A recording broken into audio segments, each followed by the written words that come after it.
Good afternoon, everybody. My name is Travis Cowett. If you haven't seen me before, that's because I am new at CCAR. I am the virtual production team manager, and this is my first webinar. So, hello if I've met you, hello if I haven't met you. Really excited to be here, and welcome to Recovery Coaching in Specialty Courts. Our special guest and presenter name is Priscilla. I actually just met her this afternoon. So I'm going to go ahead and give her the floor. If you have questions, make sure to put it in the Q&A, and when we find time, we'll get to answering them for you. And if you have any questions for me or the tech team, go ahead and put it in the general chat. Priscilla, I'm going to give you the floor. And I'm going to turn my webcam off. Thank you. Okay. Thank you. I appreciate it. And the introduction, Travis and Lila, for being here with me. And the special thank you to Stacy, who graciously asked me to speak on this topic because she has met me over the years and knows this is exactly where I work. So I'll start by introducing myself. For those who haven't met me before, my name is Priscilla Schaefer, and I am a person in long-term recovery, and I also include a person with much lived experience. I currently work and reside in Ottawa County, Michigan, which I will show you that exactly where that is in a minute. My role is a recovery coach. I have worked in the field of substance use disorders for many years in various different roles, and I think that shows that on my bio about myself. Like I said, when I came to recovery and stayed here, I have experienced lots of different aspects in the recovery world. Working in a treatment center, I worked as a case manager in the Muskegon County Jail. I worked at the funding agency to help people receive treatment, and currently I work as a recovery coach in the Ottawa County Recovery Court. So again, my name is Priscilla, and you guys can feel free anytime to put questions and answers there. And if I notice it, I will stop and we'll talk about it. If not, then when I'm done with the slides, we'll have plenty of time for questions and answers. And I will do my best to provide you with the resources that you will need to hopefully make this happen in your community. If not, enhance what you already have, or give the thought to the ideas of what a great possibility this is. So what I'm going to talk to you about today, this is just the agenda. What I want to talk to you about today is the introduction to specialty courts. Some of you may be familiar with specialty courts. Some of you may have experienced this in your own private lives to partake in a specialty court, or some of you may be interested in learning how could we have this happen in our community. I'm also going to talk specifically about the recovery coaches in the Ottawa County Treatment Court where I work, and the benefits of recovery coaches in a court program, lessons learned, and trainings that partake, especially with those that work in the legal situation system. So we'll start with the introduction to specialty courts. So some of you may or may not know where the first drug court started, and that was in Dade County in Miami, Florida. In 1989 is when the first drug court in the United States took place. Back in the 80s, there was a big cocaine epidemic, which turned from the powder cocaine to crack cocaine, and it was spiraling out of control. So the folks in Miami, Florida, they took on the first experience of making a court happen in their community. The population of those the percentage of those who have substance use disorders, I believe it's 80% of those who were either in the county jails, prison systems, and it might even be exactly 65%, but then 20% also on top of that had issues related with substance, whether it be sales. But the back in the late 80s, with the cocaine epidemic really took off, and people were like, we have to do something about this. So incarceration is not exactly rehabilitation. So that's where it first started. And today, in 2021, there is 3,000 plus specialty courts in the United States alone. So it has actually taken off, and the outcome has been very, very profound. So these are just some examples of the various specialty courts you may or may not have heard. Travis, you may have to check the sound, so I don't know if that's me per se. But these are some of the specialty courts that are in the United States. So the DUI courts can either be taken as drunk driving or drug driving. Are they not able to see my face? Sorry. I was waiting for the right opportunity to say, "Can you turn your webcam on?" Can you see it? I'm so sorry. It's all right. Can you I see cannot. So if you go next, you know where the webcam button is, third from the left, and you just click it one time, and it should turn you right on.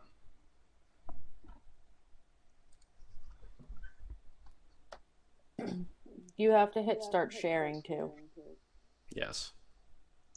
There we go. My apologies. Again, my name is Priscilla, for those who haven't seen me or met me before. So first at this experience with this new webinar on the Adobe system here. So back to where I was at, the various specialty courts. So this is just an example of some of the specialty courts that are in the community. Can everybody hear me okay now and see me? Yes?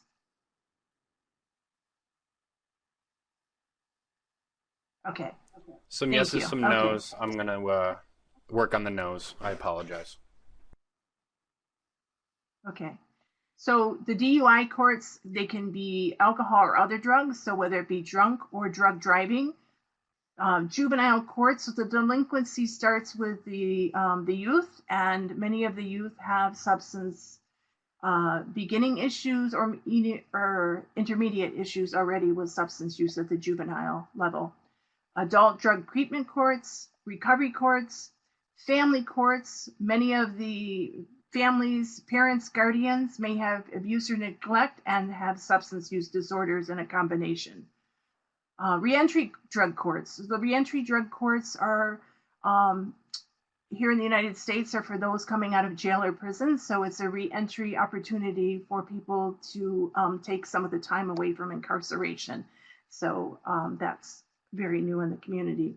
Tribal healing to wellness courts. So Native American population, they have their own tribal laws, and they have incorporated their own tribal healing court. So they have different laws that may exceed or differentiate from regular state or federal laws. Mental health courts. Mental health courts for those with co-occurring disorders. And some of the participants who partake in the mental health courts, they also have substance use disorders. So the mental health court, the primary is the mental health and substance is secondary. Whereas opposed to the DUI drug courts, substance use is the primary and mental health is secondary. And then the veterans treatment courts. So many of the veterans that come into the legal system, in addition to having mental health and substance use disorders, they're also a veteran and may have PTSD, and the veteran courts can absolutely help. What better than a person who is a veteran themselves? So they have specific needs, specific circumstances, and relatable issues from other veterans. So many of the folks that work in the veterans treatment courts are veterans themselves. Ottawa County, Michigan. So for those who you don't know where we are, here we are. Michigan is, of course, the state with the hand, but here we are. This is Ottawa County. We're in Western Michigan. And Ottawa County is a rural county. We have approximately 280,000 people in the entire county. Our county consists of the north end is populated, a city called Grand Haven. The southern end is Holland, Michigan, which many people have heard of as a resort town, Holland, Michigan. And then the eastern side is Hudsonville. So it's a rural county with 3 pinpoints: the north, the south, and the most eastern part. But in between there, it's a rural county, and you might go 25 miles of blueberry fields before the next town. So, and that's where we are. The county seat is in Grand Haven at the north end of Ottawa County. So a little history of Ottawa County Recovery Court it started in Ottawa County in the year 2005. And for those who are not familiar with the recovery courts or drug courts, the drug courts are a team of a judge, usually the prosecutor, a defense attorney, the coordinator, case manager, treatment specialist, a officer that sits on the team. And so it's a combination of people that work with the participants and help them along the way. So something may have been missing during those years. So I guess in the fall of 2014, the adult drug court program in Ottawa County started thinking about what could be added to the program to make things enhanced for the participants they served. And what better being is to have recovery coaches who are people with lived experience to be part of the team. So myself and my previous coworker, we were added to the team, and I started in the beginning of 2015. So I've been with them coming up on 6 years. I've been with the team. So myself and my coworker were the first recovery coaches in our entire county. So it was new to the county specifically itself. And then in the year 2017, some changes happened in the community and the court program. And so for all the years, it was called the Adult Drug Court Program, which, of course, as a person in recovery, I think of what are we promoting, and that's recovery. So I'm grateful to say that the team has changed the name. And so now it's called Ottawa County Recovery Court. And that I think all of us here are the biggest advocates of recovery. And of course, the word drug court has a little stigma that goes with that itself. So if I'm a person partaking in the program and I'm in recovery court, I don't know, I think it's just from the feedback that I hear, it just sounds so much more comfortable and pleasant, and not the stigma that goes with that. So what do we have here? So on the agenda, I talked about the benefits of recovery coaches. So some of those benefits, and of course there's many benefits, and you might be able to give feedback too with that being said, but some of the benefits of having recovery coaches on a specialty court program is recovery coaches have lived experience. And like I openly shared at the beginning of the webinar, I'm a person in long-term recovery, and I'm also a person with long-term lived experience, with that being said. And I am a person who has encountered the legal system myself.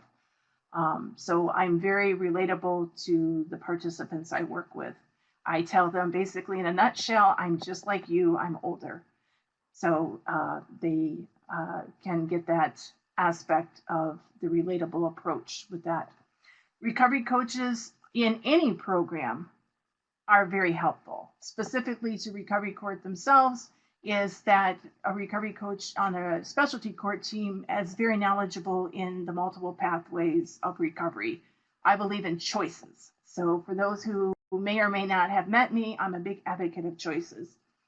Recovery coaches also benefit as we provide resources for self-sufficiency and well-being needs. And I call that a matrix model. There's so much more than food, clothing, and shelter for people. And being specific to those who are in a court specialty program, they have things that are on their record, misdemeanors and felonies. The program that I currently work in, most of the participants have a minimum of 3 felonies and 8 to 10 misdemeanors. And that's about the norm of the participants I work with.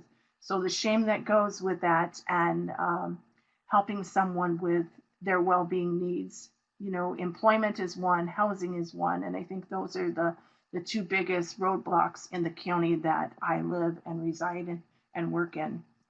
Um, Benefits of recovery coaches, linkage to the recovering community. So I openly am a person in recovery, and I don't disclose, I keep the anonymity of any meeting that I go to, but I'm very familiar with what's out there, like I said, with choices, meeting people in the community to try to connect people with safe, healthy people that they could meet, go to a meeting with, meet for a coffee, mentor, sponsor, just where the meetings are in general. And of course, linkage to the recovering community for the past, 10 months during COVID is linkage to the Zoom community. So I'm a big advocate of helping people find things, and the linkage to the recovering community to get resources for Zoom. And intherooms.com is another one that is definitely a need that a recovery coach can give that the rest of the team would not be able to give, per se, on the hands-on experience. Benefit of recovery coach is to walk alongside the participants that I work with. I'm not a probation officer, I'm not a therapist, and I tell them that right off the get-go. I am not either of those things, but what I am is a truth teller, and I encourage them to be honest with themselves about what I walk with them, but I don't sugarcoat it. And one thing that I cannot do is lie for the participants. So working in a court program has its boundaries of situations with certain anonymities, which I will clarify. Recovery coach, they have a non-biased approach to participants' recovery life. So I'm a big advocate of meeting people where they're at. If someone does not like a particular path of recovery or what's going on with them, I have to keep a non-biased approach. Whether someone's not interested in the particular recovery meetings, we work with them and help them find something that will fit their needs. Part of my job also, and for other coaches that either work or want to work in a specialty court program, is we provide awareness of life purpose beyond recovery court. So there's so much more than just remaining sober or clean and sober, whichever word you choose to use. There's so much more than I'm in recovery court or a specialty court program and I complete probation. So at the get-go, when I meet people, I have to meet them where they're at, and I do my best. Like, what does your life look like? What does it look like today? And as we go along the way when they're with us, our particular program, they're with us for 18 months in the phases total, and then 2 months after probation. But during the time that they're with us, I walk alongside them and talk to them about what their life's purpose is. What does that look like? So if your life's purpose is, when I'm done with probation, I want to move to Florida and I want to live where there's palm trees and sunshine and orange juice. If that's your purpose, I'm going to walk with you and help you make that. If that's your goal, that's what we're going to do, is your purpose, not mine, not theirs, not the court's, what your purpose is. Sometimes some of the participants I work with, their purpose is just to be done with probation and be on with their life. That's entirely fine. So the benefit of recovery coaches is we meet people where they're at without judgment. People come into the recovery court program where I work. Most of the time, I don't know if most of the time, but some people are like, done. I want to be done with substance. I want my life to be back. Some people come to the recovery court program because I don't want to be in jail. I don't want to be in prison. I want my driver's license back. So my role as a benefit is being a person in recovery is I hear you and I have to meet them where they're at without judgment. Whatever reason somebody got to the program, that's not my business. My role is to assist them and walk alongside them and help aid them to meet them where they're at without judgment. The role of the recovery coach in the recovery court program, any specialty court program, of course, the number one is I have to protect the integrity of the court program. I have to respect the court program in all of its procedures and policies and the legal status, why people are there. Part of my role is I attend court hearings, and I am part of the recovery court team. Part of my role is I encourage honesty of the participants. So many of the participants I work with, sometimes they tell half-truths, mistruths, no truths, dishonesty, substance use. I have to encourage honesty. It might be specifics as a person driving without a driver's license. I am not, like I said, I'm not the therapist and I'm not the probation officer, but I have to encourage honesty. If I'm somewhere and one of the participants pulls up next to me and I know they don't have a driver's license, so I encourage honesty and let them know. One thing I will not do and I can't do for the integrity of the court program or for myself being a person in recovery is I don't lie for people. So I encourage honesty of the participants, and I will encourage them to tell on themselves, and we move forward. Role of the recovery coach in the specialty court program is to respect and treat all participants equally. The particular program I work at right now, there is approximately 40 participants, and there are some in the queue waiting to come in. Our program can go up to 60 people, 60 participants, but we have to treat everyone the same. There are no favorites. Some people may be more friendly and personal than others, but again, no judgment. And that's one thing that has to be said.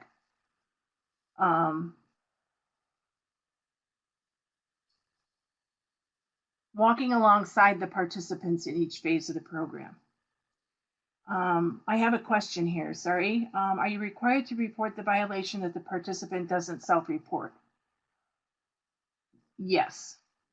So with that being said, the person that asked that question, if a person does a violation, yes, I have to report. Now, there are specifics where I would not report, and that would be, for example, if I was at a particular recovery meeting where what's said there stays there and I have to respect the traditions of a program.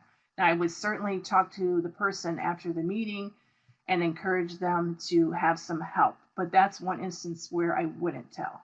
But if I knew somebody was in a safety danger situation, of course, that would be where I would report and take the consequences of that meeting. But if someone uses substance, if I know they're under the influence or they do some legal activity, they commit a crime. So part of being on probation is that using substance is also a crime. So even though in the state of Michigan, I'm not sure where everyone's at, but in the state of Michigan, of course, alcohol and now marijuana is legal. They cannot use marijuana, they cannot use kombucha, they cannot use CBD oil because it all comes back as potential CBD in the system, which they may say it's CBD, but it comes back as THC. So even though marijuana and alcohol are legal and other certain medications that might be legal, they cannot use within the program. So if the person does not self-report, yes. I have another question. So I'm not sure if I heard you correctly. Did you say that coach folks in the program and sit on the team? Yes, I'm part of the team. I'm part of the team as one of the team, and yes, I do sit in there. I hope that answered the question.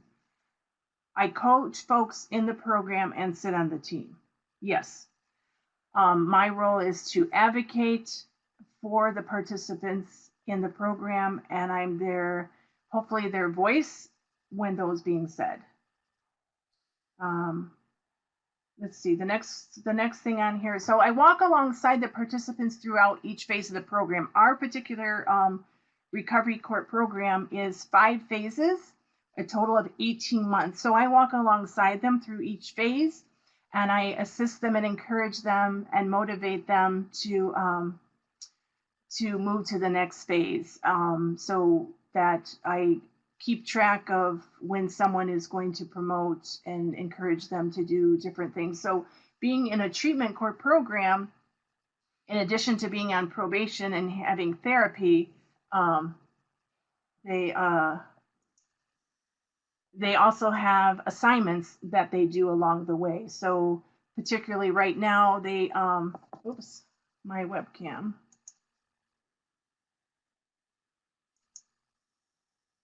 Okay, sorry, little fault in there. Can I get a hands up? Can you see me? Yes? Okay, so like I said, I walk alongside them at each phase through the program, and they have different assignments that they have to do because, yes, it's a recovery court program. Yes, it's a drug treatment court program. The name, as ours is recovery court, but they have assignments along the way to help them to go to each phase. So I encourage and I motivate and walk alongside them and give helpful reminders along the way. So I do my best to have them completed their assignments a week before their date to promote, which graciously, some of the time it works, but not all the time they work. So I just, that's where the coach is, the motivator is, if you say you want to promote next week, what are the things that you need to do? I will sit with them, I will meet them, I will help them, but I can't do it all for them. The next one says, assisting the participants in their goals. So not their goal, like I said, might be to complete the Recovery Court probation program, and that might be it. My goal is to complete this program, move on with my life. They might have an app on their phone that says the countdown to the days when they're going to graduate the program. If that is their goal, I walk alongside them. If someone has other needs or other goals along the way, I walk them through that. If someone's goal is to get a job, I do my best to encourage them to find a job or connect them with resources. If their goal is to get through today, I help them get through today. And those are it's just different variances, different scenarios. Each participant, they may have similarities, but they also have lots of differences. Hang on one second. Travis, you have people wanting to enter the room, so my apologies. So next role of a recovery coach is I facilitate or coordinate the delivery of recovery groups. So in my particular role as a recovery coach, I might attend particular recovery meetings with them, but I don't chair or facilitate a 12-step meeting. I do recovery support groups, which is topic discussion as in coffee and conversation.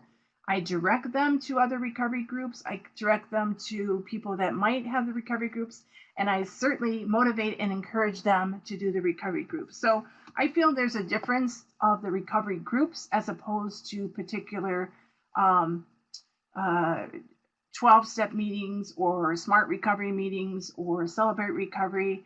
I feel those are more of a volunteer on a private note, so I don't think I would want to be on the clock and host a 12-step meeting or facilitate chair. So I facilitate different groups as topic and conversations. For the past 9-10 months, I facilitate a group every 2 weeks, different topics. We do Q&A with the Recovery Court Coordinator or the Recovery Court Case Manager, and we try to do those periodically. Like I said, for all of us that are experiencing the challenges since COVID-19 took place, that there's been a challenge with people seeing each other in the community. So we try to do something every 2 weeks. I'll do something in the morning, mid-morning, in the evening to do 2 different things to keep people connected. And the biggest role of a recovery coach, I think, well, I don't know if it's the biggest, but one of the main ones is to meet people where they're at. Like I said, people have different phases in their life, different things, whatever reason they got to recovery court, we have to meet people where they're at along the way. Do I have a set number of folks I work with? Yes. So previously, before COVID came, there was 2 recovery coaches, and at this time, there's just myself. So there is approximately, well, there will be 40, but I think there's 35 people, I believe, on the current docket between the two dockets. Our particular court program, we have two dockets, docket A and docket B. Docket B I call driving, docket A I call other. So the driving docket is primarily those with either alcohol related driving offenses. Some of the people might have one or two drunk drivings, which include a felony, which would include child endangerment, or resisting an officer would put them at a felony level. But the majority of the people on the docket, the driving docket, have 3 or more drunk drivings. Docket A, which I call other, is more felony charges that relate to people with the use of substances other than alcohol. So I prefer to use those words as opposed to the drug, but it is true. So the people that have, who are in docket A, have charges with maybe possession, retail fraud, credit card transactions, larceny in a building. But the particular program I work at, the participants they're all nonviolent offenders. So is it a challenge right now? Yes. So the challenge right now to work with that many participants, the people that are in phase 1, they meet with me every week. And the people in phase 2, 3, 4, and 5, they meet with me every 2 weeks. The people who are at the ending phases, phase 4 and phase 5, it might be more of a conversation check-in. If they need something more, I certainly meet with them more. But the times of COVID have made it as in Google Duo, in Zoom, outside at the park. Even in the winter, we'll stand outside and talk different places. So I have the help of the recovery court case manager and administrative assistant to help me with the participants. So with that many people, so it's half one week and half the other week. Is it doable? Yes. Yeah. I have another question here. So the next slide is lessons learned. When we talk about lessons learned in my particular role, safety protocols and participants in active substance use. So some of the safety protocols, lessons learned, when I first took this job 6 years ago, one of the first situations that happened was a participant who was actively under the influence of alcohol.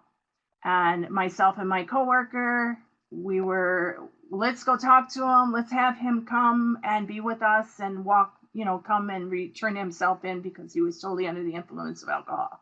Lessons learned, nothing dangerous, bad happened. The person did come and they walked down to the court office and talked to their probation officer. But when somebody is under the, actively under the use of alcohol or other substances, I don't put myself in a private situation where someone's at jeopardy.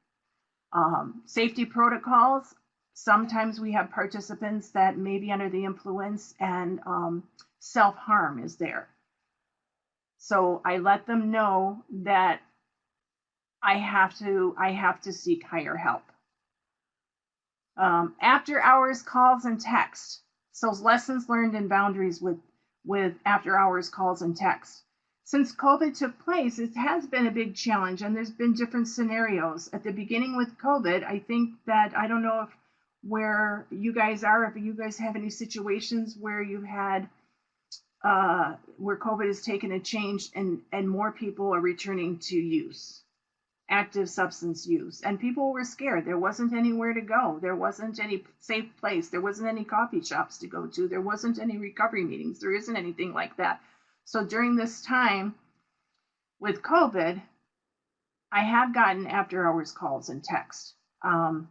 If someone's in a crisis situation, we have a protocol and each participant is talked to at the beginning in their intake orientation with the case manager And we repeatedly along the way during their time in recovery court is we remind them of the protocols, who to talk to in case of an emergency, where would someone go in emergency. If somebody is struggling, I will take the call and I will text, or I will pick up the phone and talk to them and document that I spoke to the person and give them guidance and direction.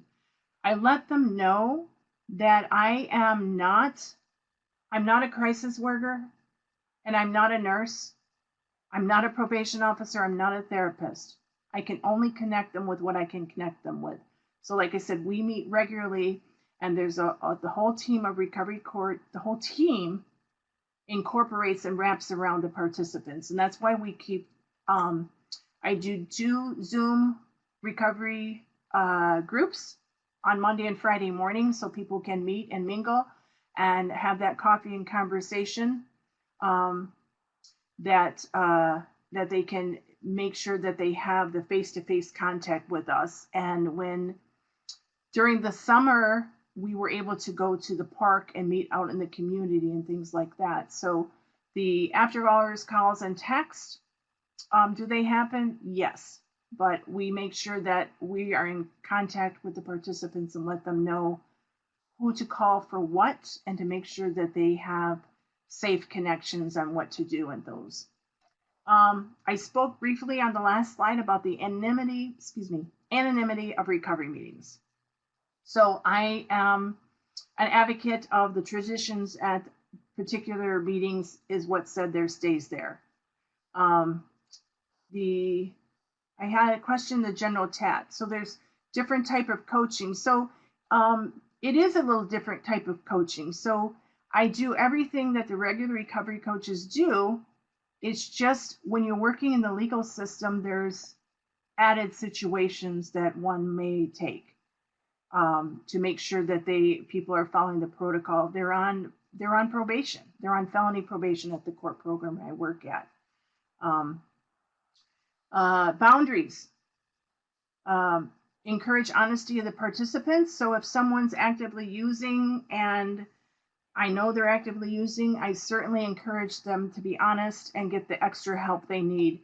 Right now, during the COVID times, if somebody has a slip, a lapse, or return to use, we're not using the sanction of active overnight in jail. So there's been some different scenarios that we've looked at, and the recovery court case manager, we're having detention day with Emily, we call it. So it's actually spending the day and talking about recovery and, doing healthy assignments to help them stay on track. Boundary of social media. So I don't know, for those in the recovery court, recovery coaches out there, many people tell me that they can be friends on Facebook. The boundary working in the court system, I can't be friends with people on Facebook. I can facilitate recovery Facebook group, but I can't be friends one-on-one with the participants I work with. So I don't know if other people have those situations with their ethics, code of ethics at their own jobs. So maybe somebody could put in the chat what your particular code of ethics tell you at your employment, if you can be friends on social media or not. The code of ethics, like I said, when I first started this job, I was one of the two first recovery coaches in our county, and the code of ethics had to come. We took it basically from CCAR at the beginning and added to that. What would that look like with the participants we work with? So I hope that you guys have a code of ethics where you work, and you can certainly implement that if you don't. Boundaries of recovery coaches and participants in their personal space. So we can go back to COVID and Zoom and things like that. So the personal space, I believe in Zoom etiquette, what their privacy is in their room and things like that. Boundaries of coaches, I do just like if any recovery meeting or any other recovery coach, I don't cross the boundary if I'm out in public and a participant might want their privacy. left as privacy. So I keep the boundaries of the coach. If a participant comes and says hi to me and they talk to me, I will certainly speak to them and we have those conversations, what that looks like. Yeah, friendships. So I can be, the last one says friendships during and after recovery court. I can be friendly, but I personally can't be friends. And at my initial meeting with the participants I work with, I let them know that I am the peer recovery coach. I am just like them, but I can't be friends. I cannot be friends on social media.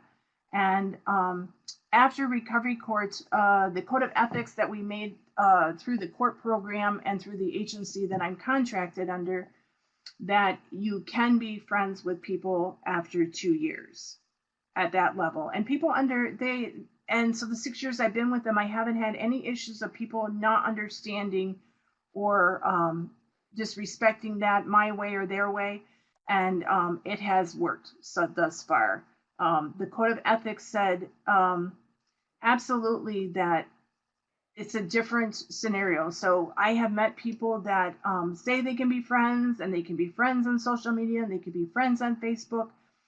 Where I work, I personally cannot, and I wouldn't disrespect that because if I was friends with someone on social media and I saw active use on social media, that would be a violation, and I have to report that. So that would be one red flag of a participant's personal space is their personal space, and I'm not going to cross that boundary.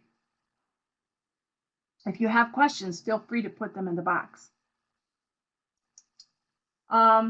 Trainings, and I call it a training, but clinical supervision. So I am not a court employee. So my role is a contract under the Ottawa County Recovery Court, but I am employed and supervised by a clinical agency in our county. So I'm supervised by Octagon Addictions Recovery, and I meet with the clinical supervisor. In the beginning, it was every week, and now I meet with her every 2 weeks, myself and the other recovery coach, who she does not work in the recovery court program, but she works at the residential treatment center. So myself and her, we meet every 2 weeks, and we talk about issues, ethics, boundaries, situations that come across. So that is an ongoing training, and she's a phone call away if ever needed, but we meet regularly. Ethics, definitely ethics. And I take ethics every year, preferably face-to-face. Last year, it was kind of hybrid, but ethics is definitely needed just to make sure that we understand that different scenarios, life changes, different situations that come across. Like I said in the beginning of the program, the ethics and boundaries of going into people's personal space. Motivational interviewing, that's a regular training that I take, and I'm assuming that most of you take regularly as well. I live in Michigan, and we try to go to the, I get to participate in the Michigan Drug Court Conference every year, and I've gotten to go to the National Drug Court Conference several times in different places, and it's very good to learn and sit with others. Like I said, even though one might say, well, you're just a recovery coach, I think that recovery coaches need the same education that everybody else has and have the different perspective that comes with that, and learning about different things such as working in a court program, incentives and sanctions, and giving your voice and what that would be. What would that look like for different scenarios? And so you can advocate and you can participate and be part of the team. Another training is medication-assisted treatment. I take that regularly to find out what's new out there, what's different, how people do things with it. And I'm a big advocate for medication-assisted treatment. And with the Vivitrol, Suboxone, Methadone, whatever someone's needs are, in a combination with the therapy that goes with that. It's life-saving. Life changes, life-saving. So that's why I'm a big advocate of MAT. Diversity, equity, and inclusion. Another training that we take regularly, and if you don't take it, I would suggest that you have that, make that a regular training that one would take as well. There's also a training that I have taken, and my coworker went with me, and it was about microaggressions. So, like I said, I work in the county I work in is rural, and the percentage is approximately 86% Caucasian, 9% Hispanic, and they say 6% other, meaning Asian and African American. So the microaggressions that the participants may encounter are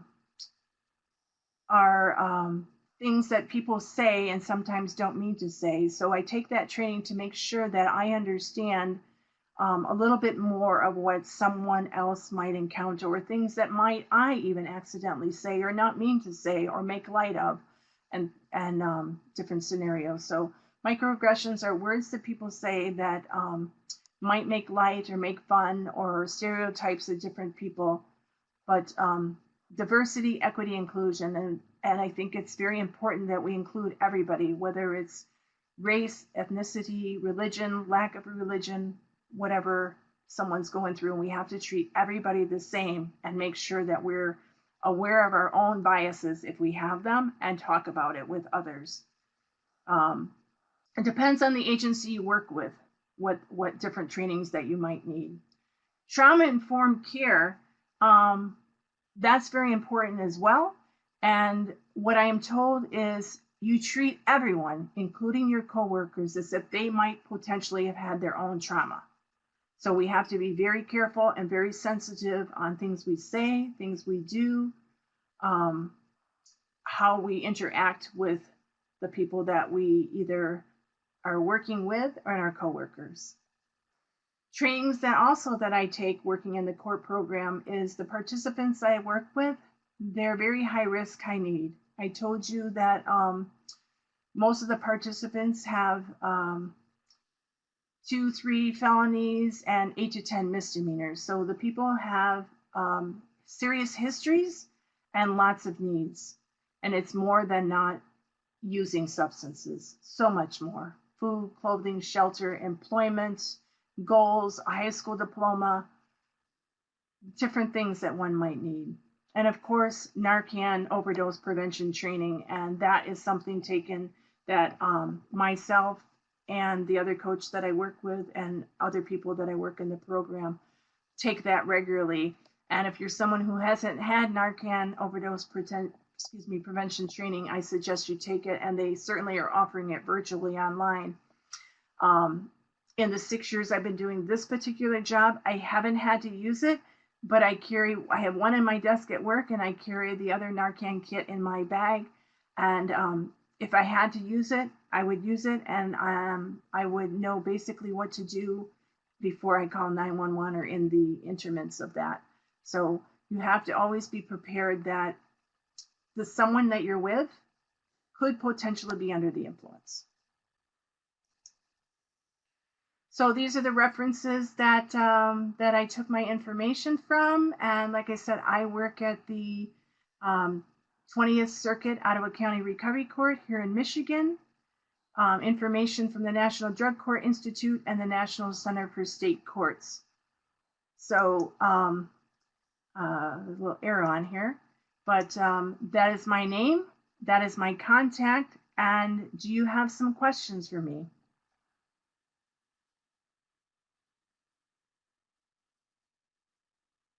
If you have some questions, feel free to put those in there.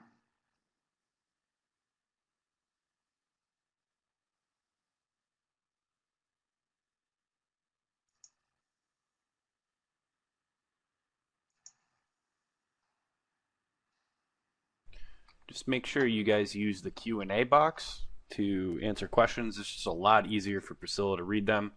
If you want to speak, raise your hand and I'll enable your mic and you can ask a question that way.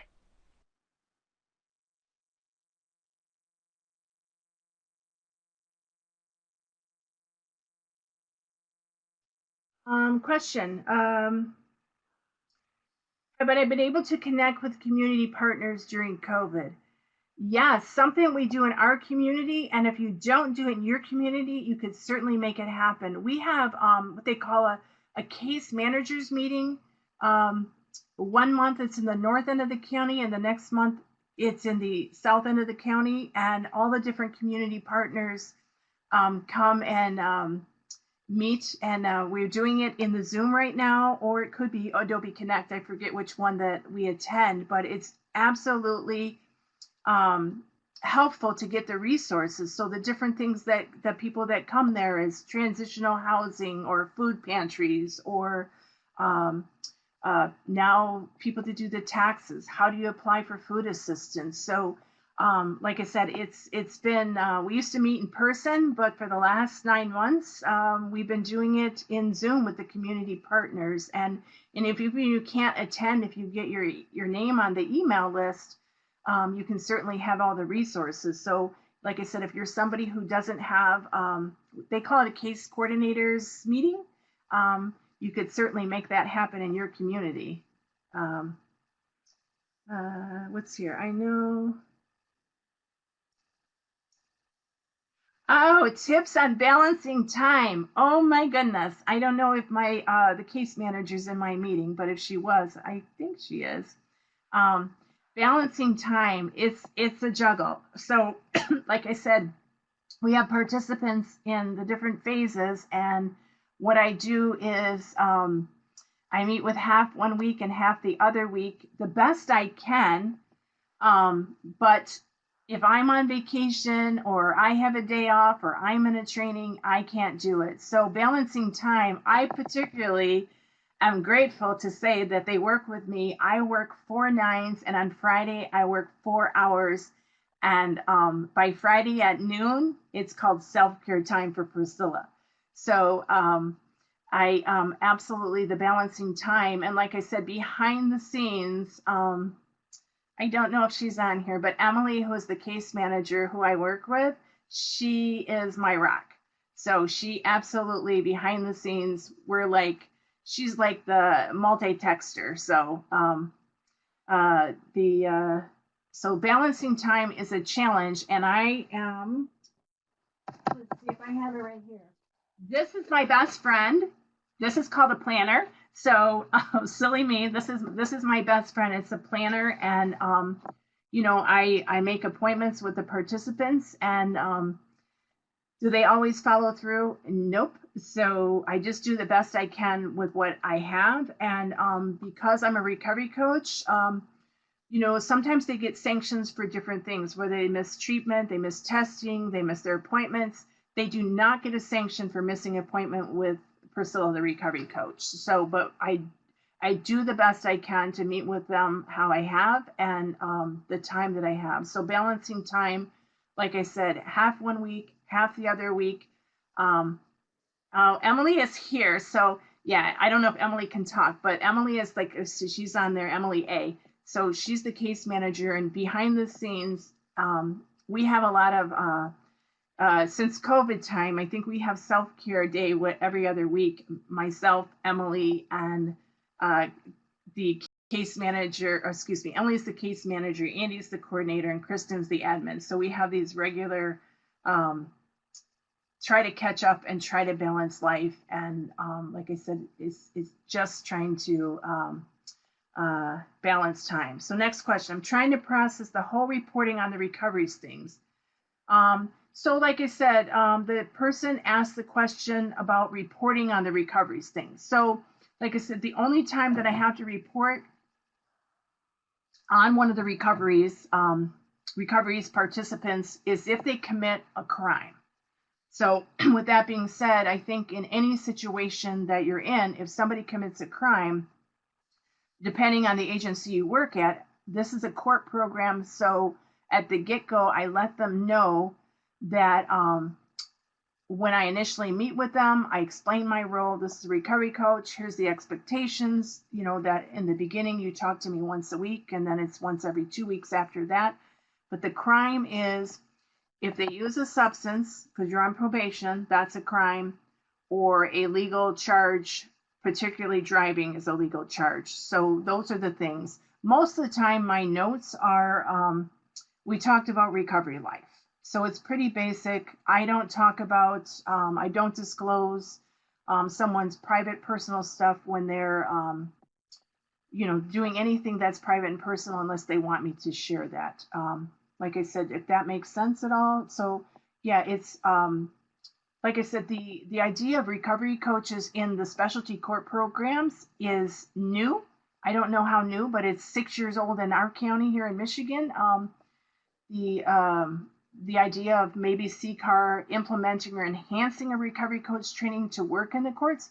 So it would be similar to if you were a recovery coach working in a hospital.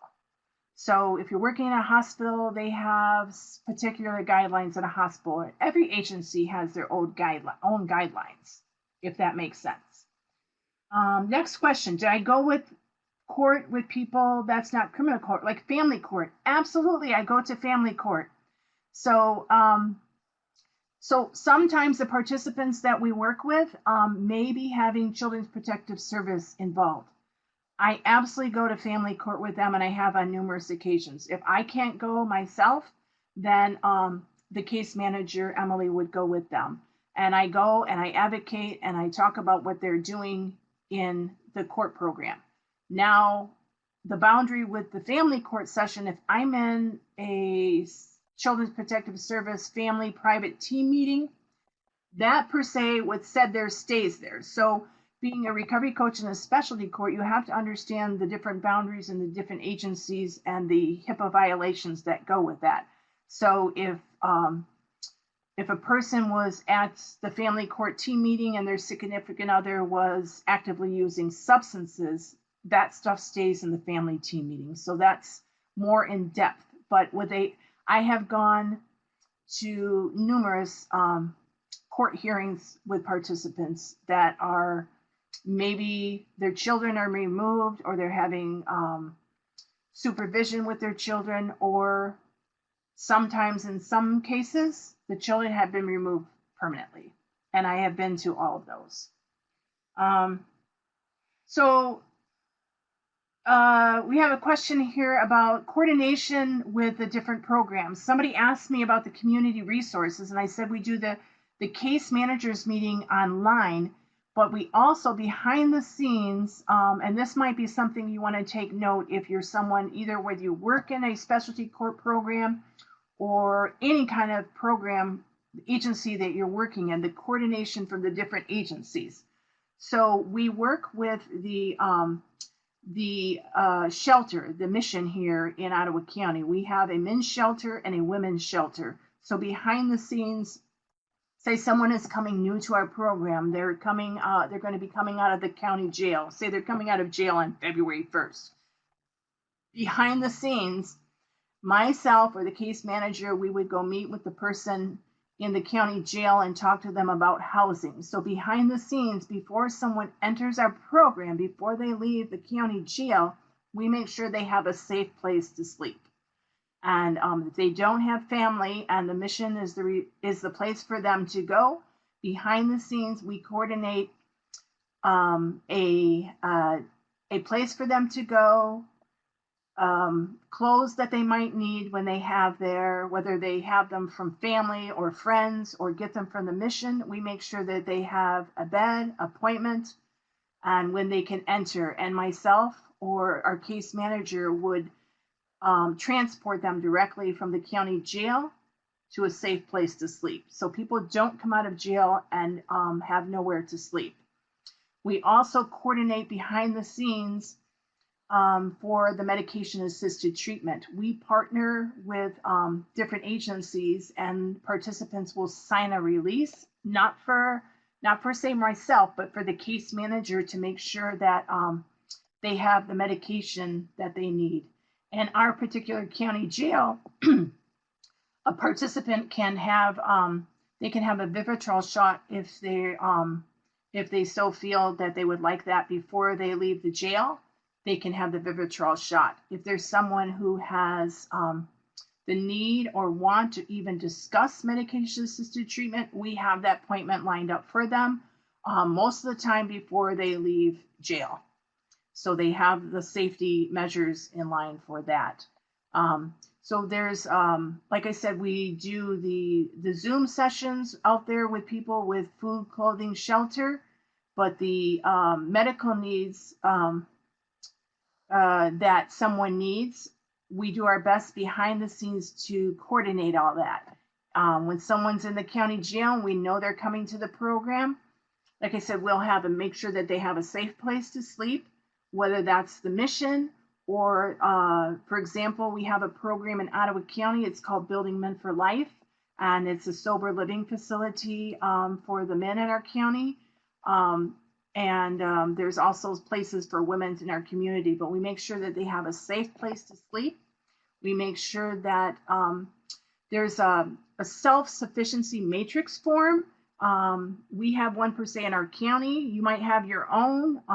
You can certainly ask me and I will email you what we have if you want to take from that. You can also make up your own, but just thinking about all the things that people need and what's their priority. So like I said, you know, that sometimes recovery coaches, they come to an agency and my first thing is helping them with food, clothing, shelter. Where's the recovery meeting?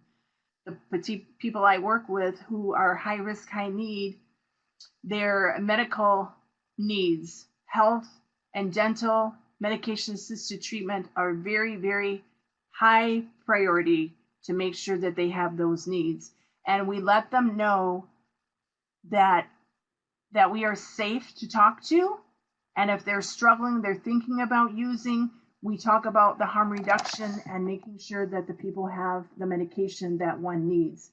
And how long should someone be on it? Absolutely none of my business. I am not a medical professional. What I do know is it saves lives. So let's see what else we have. You have particular questions about resources for someone in the Hartford County Jail. So I'm in Michigan. I don't have particular questions about resources from someone in the Hartford County Jail. So I don't know Connecticut's rules or guidance specific. If it's anything else, I will help you with. Let's see. So the question is, that might be for Lila or Travis, if they're on here. If they don't know, they can document that, and you can certainly email Stacy from CCAR after this. I don't know if Connecticut has a program like this, but you could certainly research that. Let's see, what else? Other questions?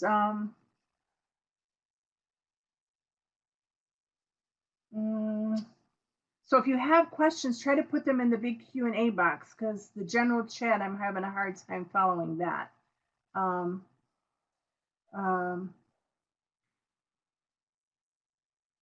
So I'm going to go back just to make sure. I want to clarify that the initial meeting, when I meet with the participant, before that I have my initial coaching session with them, they have met with the Ottawa County Court case manager, who does the intake orientation process with the participant. Now, I give them a day or two to settle with all their questions. They have my phone number, they have my contact. When I meet with a participant, I let them know my role as a recovery coach, that I'm a person in recovery myself. I let them know the boundaries and the expectations, and I tell them that the only thing that I have to report for them, on them, like I said, if it's committing a crime. So, but I want them to know if they feel that they want to use or they've used. Like I said, the 6 years I've been with them, I have a pretty good rapport with the participants, or most of them, and if they're a lot safer to talk to me, and they will share with me when they've used or when they feel like they've used or want to use, and they usually will tell me, and I will sit with them when they talk to their probation officer or make the phone call with them. So I think that many of the people that I don't know, I think maybe you guys can relate to this, that being a person in recovery yourself, that bond or that trust or whatever, like I've been in your shoes, I've walked in your shoes. I know what that's like. And the scary part of telling that someone used would be the thought of going to jail. The thought of going to jail is scary. So, actually, like I said, we've made some changes in recovery court. And if someone at this time, particularly if they've used a substance, they're not going to go for the jail. They're not going to go to jail overnight. They're going to spend the day with our case manager, and I'll come with them, whether I'm in person with them or a Zoom session with them, and we talk about what was going on when someone was returning to use, and what do they need? What do they need? What do they want? There's never shame, never pointing a finger. There's never judgment because, like I said, I get it. And I think you guys get it too. So I think that we talk about honesty. I call it truth telling. We talk about honesty, that if a person's used, we want them to be upfront and honest so we can get them the extra help that they need. Um, um, let's see. How I'm just seeing these hands. What happens? We cannot convince the person to self-disclose. What is my responsibility if someone hasn't self-disclosed?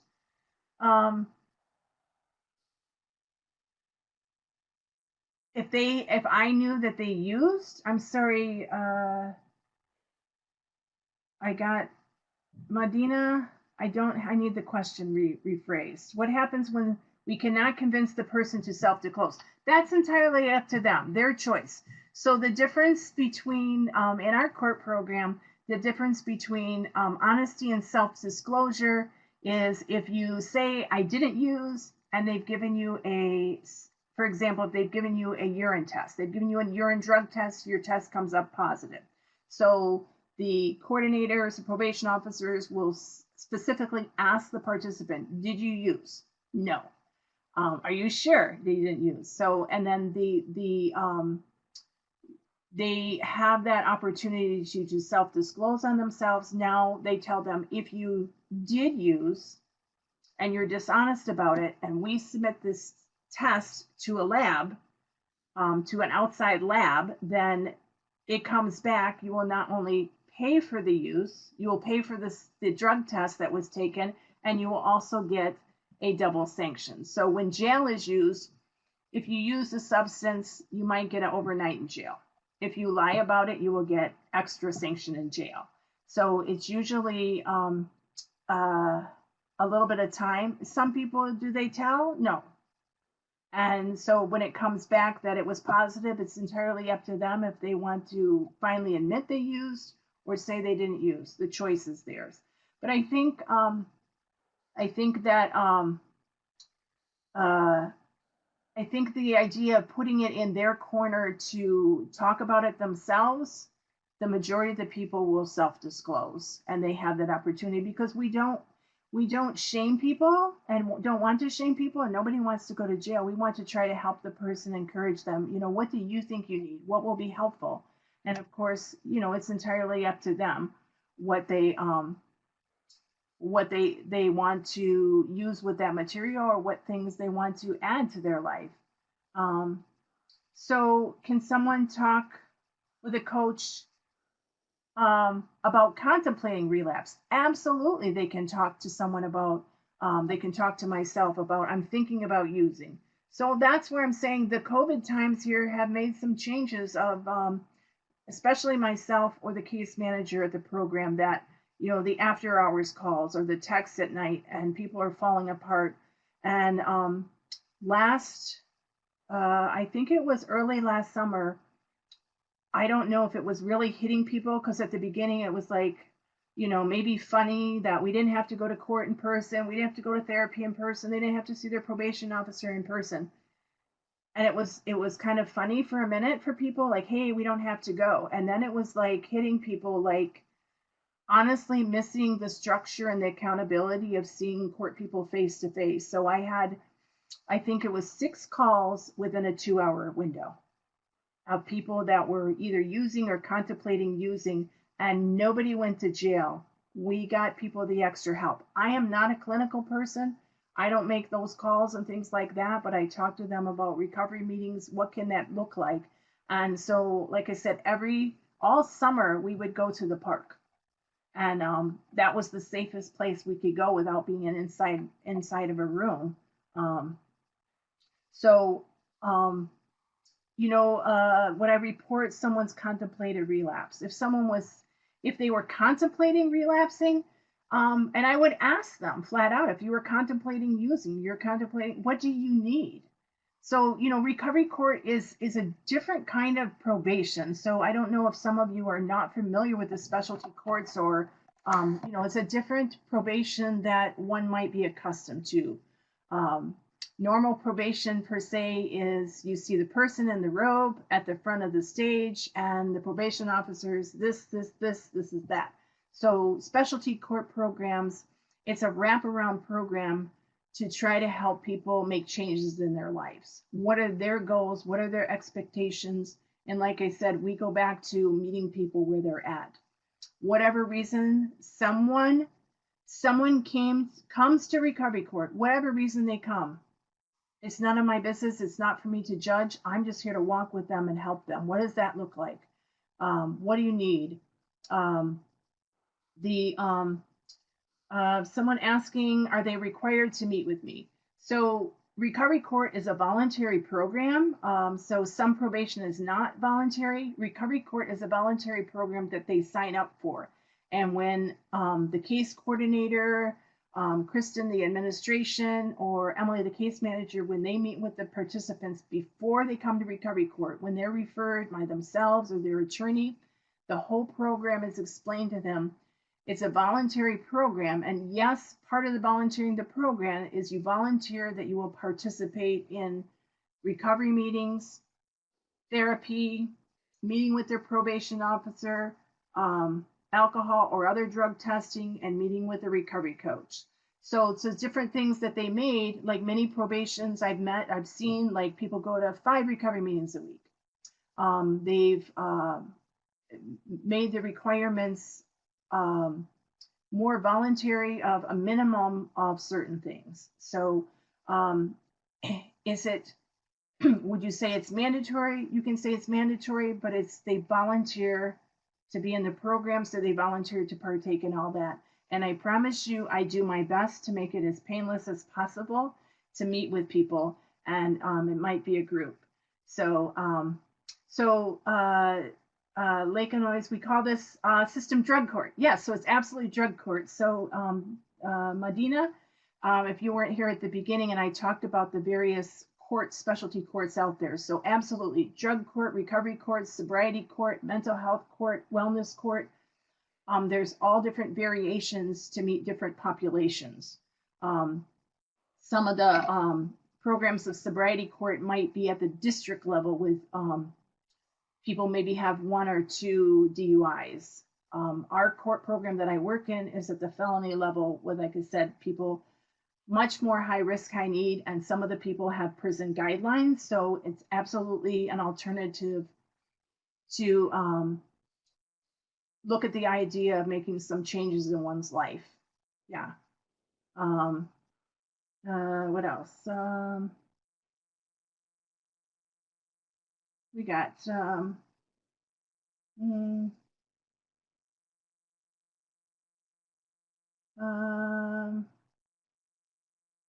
we got any other questions in here?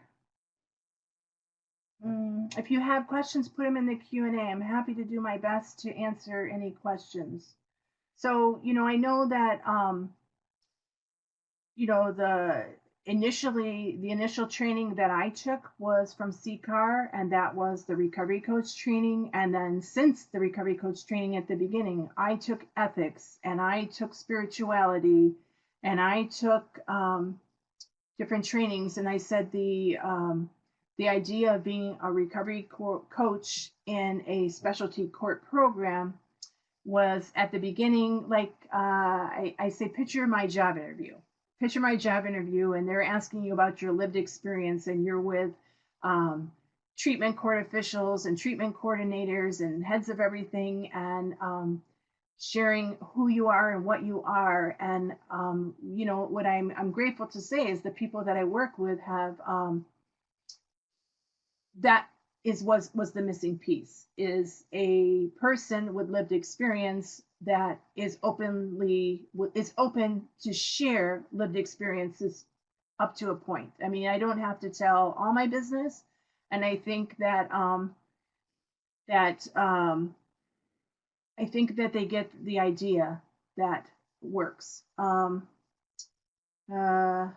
missing something here. Can you put it in the chat box? Sorry. Um, What do you need, Priscilla? I'm seeing questions. I'm seeing questions in the general chat box, but went up. Is it legal to ask about? Is it legal to ask about lived experience in a job interview? They didn't ask per se lived experience. They said, what, you know, when you're going for a job interview and you're asking questions, what is your experience, or, you know, what is your qualifications, things like that. Like I said, I am pretty open about myself, and I don't know, like I said, when I go to a particular recovery meeting, what's said there stays there, and I don't acknowledge myself as that anything other. That all stays private. That's my private life. I have been speaking in the public for many years, and I openly say that I am a person in long-term recovery with lived experience, and I openly share that. Do I share all of it? No, but I said, you know, when you have to check those boxes on a job application, and I don't know if your states still do those things, but if they ask you if you've ever been convicted of a misdemeanor or felony, sometimes a job might just say, describe that to you, describe that to them. So can they say that? Is it legal? Sometimes. So, like I said, my role is being part of the team. So like I said, I get to bring my voice, and I be an advocate for people to a point. Sometimes when it's to a person is at the time where they might be removed from the court program, I can advocate or I can be quiet. So a particular time, there was one of the participants who didn't show up for anything, didn't stay home, Mr. Curfew, all those things that went on with that. And I said, but she's sober. She stayed sober. And I'm like, how did that person do that? Young person. And, but there was so much more in the recovery court program than being sober. You have to participate. So there are consequences to one who doesn't participate in a specialty court probation program. So I hope that makes sense. Our lived experience is absolutely which makes us a bond, you know, like I said, and we just tell bits and pieces. So I think part of CCAR's program is they talk about storytelling. They talk about what to share and what not to share. And you have to remember that, you know, that if I'm sharing with them my personal stuff, if I'm sharing my personal business, is it benefiting them or is it benefiting me? So they need to know a little bit about me, and I need to know a little bit about them. I don't need to know all their history. It's they can see that. So as a professional coach, I got someone saying they disagree. So if I want to clarify about the lived experience, so the lived experience means I'm a person in long-term recovery from substance use disorder. I'm also a person with lived experience, meaning I have been in the legal system. I have spent more than one night away from home. So basically, in a nutshell, that's what I'm talking about, being a person with lived experience. I have been in a legal system which they can relate to. Does it mandatory if you're going to work in a specialty court program? Probably not. Is it helpful? Maybe the persons can relate to you.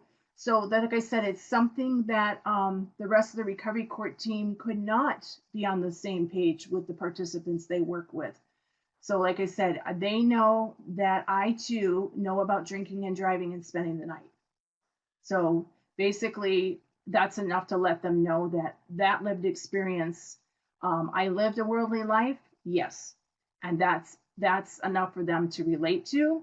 With that being said, so the mutual respect and collaboration, and I certainly encourage the participants I work with when they graduate with complete recovery court to whether they complete recovery court or whether they remove from recovery court to come take the recovery coach training, to maybe do what I do for a living or volunteer or be a mentor or anything like that. So um, I want them if they want that opportunity to have that experience, because they can share with others what has been like to be a participant in a recovery court program and to be there for others. So connection with past participants is very helpful, to meet people at meetings or give them a ride and things like that.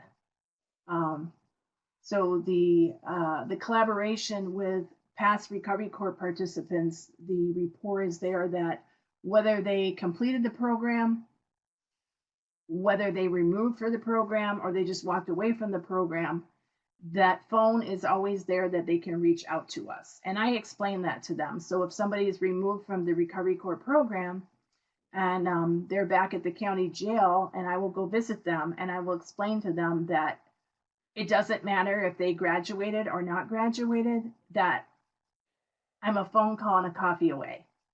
So they absolutely,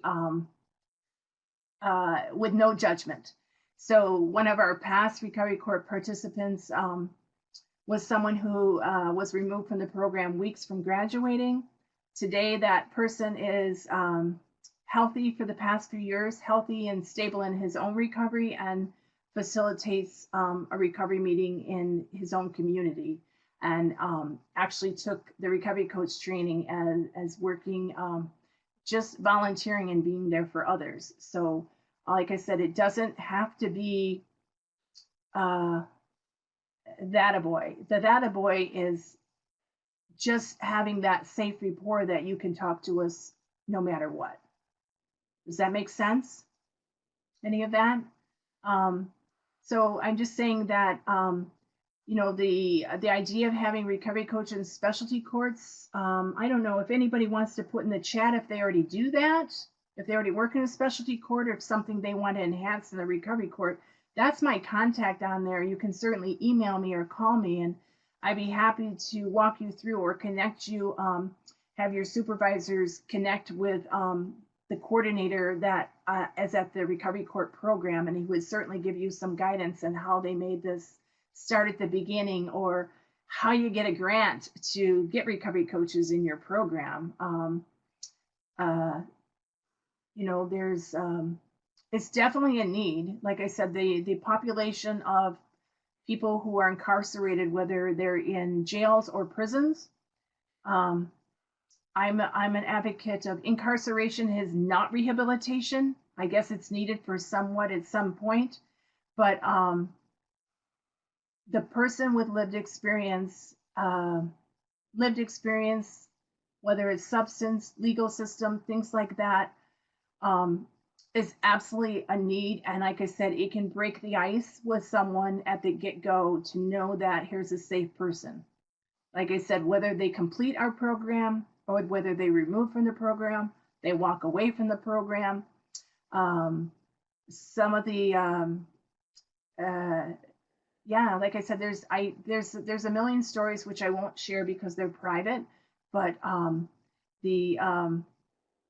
the participants in the program, I mean, that's something that the whole team reinforces with the participants, that you can talk to us now or later at another date, and it doesn't matter.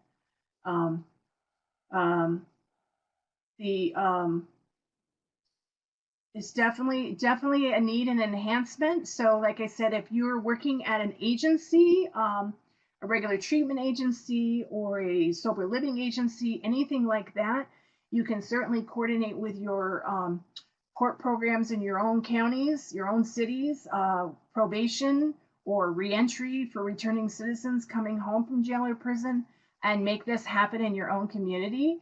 So, like I said, I know that our time is winding down. We have a few minutes left here. Um, uh, is there any more questions? We have a few minutes left, so I'm happy Hey, to do the Priscilla. best I can. Beth has a question in the Q&A. She said Yes. she's got to head out and meet with someone soon, so I want to make sure she's Okay. she's Where heard. is That's it? all. I'm sorry. Okay. Thank you. I am. Okay.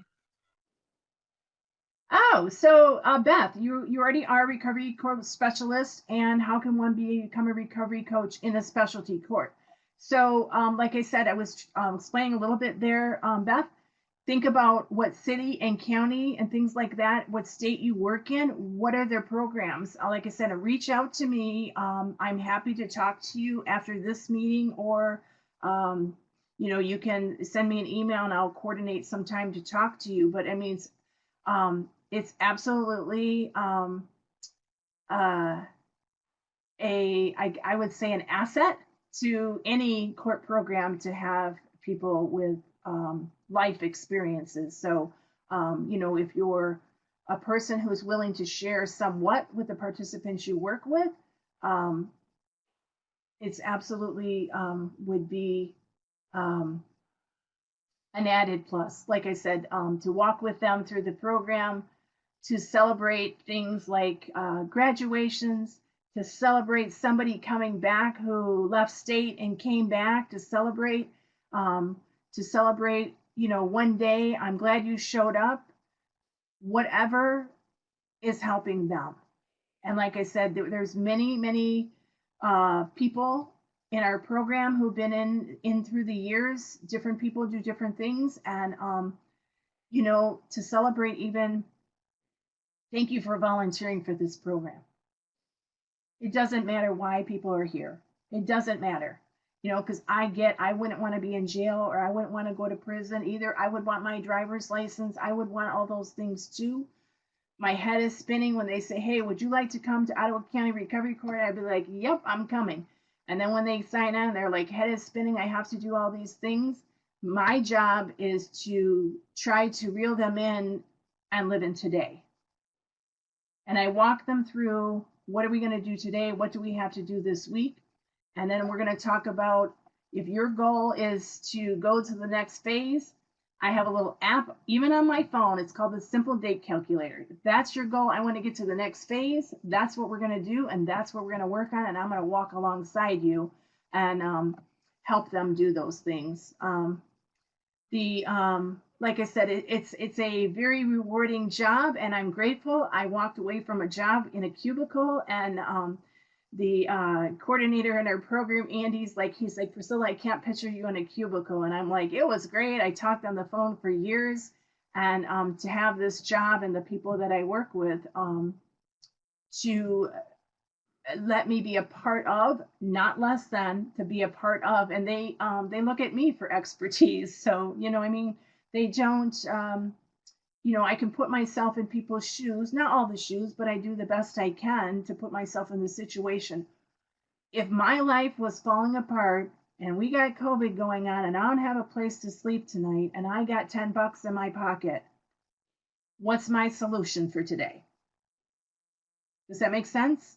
It would absolutely to make stuff disappear. So a drink or a drug would make things happen, and that's why I got high today. And I can say, I get it.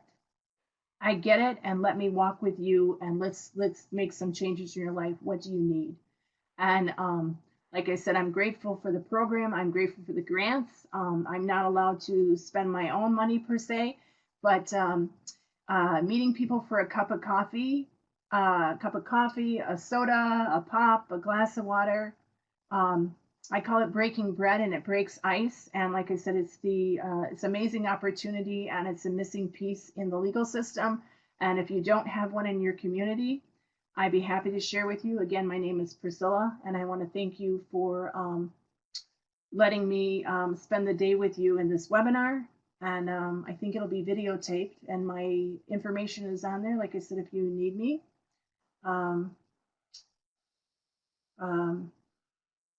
I think we're at the time there, Mr. Thank you Travis. so much, Priscilla. And thank you all for joining us. This was an awesome and informative experience. It was my first one, so thanks for making it great, Priscilla. I appreciate you so much. And to everyone, again, who was here, thank you for all the engagement. It was really great. This will be up on our website soon. They haven't given me a date yet, but we're working on it. It was recorded, and you guys will know shortly after I know. So thanks again, and enjoy the rest of your day.